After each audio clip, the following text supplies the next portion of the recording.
Let's say कि आपके पास कोई पेशेंट आते हैं कि वो जो अंडरवेट हैं अगर, तो ट्रीटमेंट जो है आप उन्हें क्या सुझाव देते हैं? अब ट्रीटमेंट में जैसे मैंने बताया कि जैसे कारण दो हैं, तो ट्रीटमेंट भी उसी प्रकार हो जाता है। अब जैसे मैं ट्रीटमेंट जैसे हम मैनेजमेंट बोलते हैं, तो उसमें होता यूँ है कि हमें एक तो पहले उसको इन्वेस्टिगेट करना पड़ता है कि भाई इस आदमी को ये आदमी अंडरवेट क्यों है।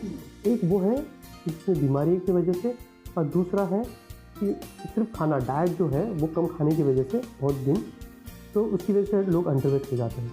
अब जब हम ट्रीटमेंट करना चाहते हैं तो उसको पहले डायग्नोज करना पड़ेगा कि किस वजह से ये अंडरवेट है।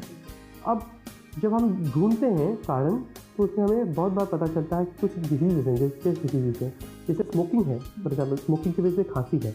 अगर कोई आदमी स्मोकिंग बहुत ज़्यादा करता है तो उसको खांसी हो जाती है, और स्मोकिंग की वजह से भूख नहीं लगती। तो उस कारण अभी अगर ये अंडरवेट है तो उनको हमें उसको स्मोकिंग बंद करना पड़ेगा। फिर अगर कोई डिसीज़ है, जैसे पेट की बीमारी है अगर है, और उसकी वजह से वो आदमी कम खाना खा रहा है, तो उसको पेट की बीमारी को पहले हमको ट्रीट करना पड़ेगा। तो वैसे ही सभी जो बीमारियां हैं उसको हमको पहले रूल आउट करना पड़ेगा, उसके लिए पहले हमें ट्रीटमेंट लेनी चाहिए। बहुत बार ऐसे होता है ये ट्रीटमेंट होने की वजह से जब वो आदमी वो बीमारी से ठीक हो जाता है, तब उसका खाना खुद ही ठीक हो जाएगा। फिर वो खुद ही खाना अच्छी तरह से खा पाएगा, और उसके बाद फिर उसका डाइट ठीक होने के बावजूद वो उसका वज़न बढ़ जाता है। अब दूसरे केस में कि जहाँ पे उसको प्रॉब्लम जैसे मेडिकल प्रॉब्लम कुछ भी नहीं है, तो उस केस में हमें क्या करना है, हमें सिर्फ ये देखना है कि वो खाना क्यों कम खा रहा है। एक, वेदर उसको कुछ साइकोलॉजिकल प्रॉब्लम है, या फिर बहुत बार ऐसे होता है कि आजकल वज़न बढ़ने का जो प्रॉब्लम है उसकी वजह से लोग खुद ही कम खाना खा रहे हैं। तो ऐसे बहुत सारी फीमेल्स हैं, जैसे उसको एनोरेक्सिया बोलते हैं, उसमें फीमेल्स बहुत सारा कम खाना खाते हैं कि उनको वज़न बढ़ाना नहीं है।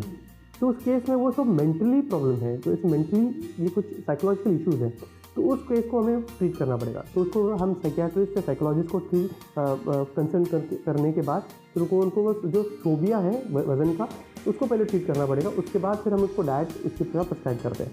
अब बहुत सारे लोग हैं वो एक्टिविटी से ज़्यादा उनके ज़्यादा होते हैं और खाना कम हो जाता है, खाना कम खाते हैं। अब ये भी एक प्रॉब्लम है। अब ये प्रॉब्लम क्यों है? क्योंकि उनको शायद बहुत सारे लोग ऐसे होते हैं कि उनको मसल बढ़ाना होता है, जैसे मेल्स हैं, यंग जनरेशन है, उनको मसल बढ़ाना होता है। जिसको मसल बढ़ाने के बाद पेट बढ़ना नहीं चाहिए, जिस कारण वो कम खाना खाते हैं। तो उस केस में हो जाता है कि फिर वो अंडरवेट ही रहते हैं, क्योंकि खाना उतना नहीं खाते हैं, एक्सरसाइज ज़्यादा करते हैं।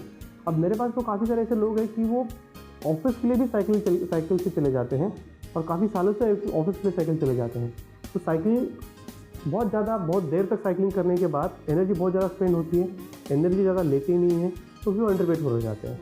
तो इस केस में हमें ये देखना है कि ये जो लोग हैं जो खाना कम खा रहे हैं किसी कारणवश, तो उनको खाना किस प्रकार से बढ़ाए, उसमें से ज़्यादा कैलोरीज थोड़े ज़्यादा कैसे मिले, और उसी टाइम अगर वो ज़्यादा एक्टिविटीज़ कर रहे हैं, ज़्यादा एक्सरसाइज कर रहे हैं, उसमें से ज़्यादा उनकी एनर्जी स्पेंड हो रही है, तो उसको थोड़ा सा हम कैसे कंट्रोल रखें, थोड़ा सा कम करें, ताकि वो एनर्जी ज़्यादा स्पेंड ना करें। अच्छा, डाइट आपने बोला एक रीज़न है जिसकी वजह से वेट जो है वो बढ़ सकता है।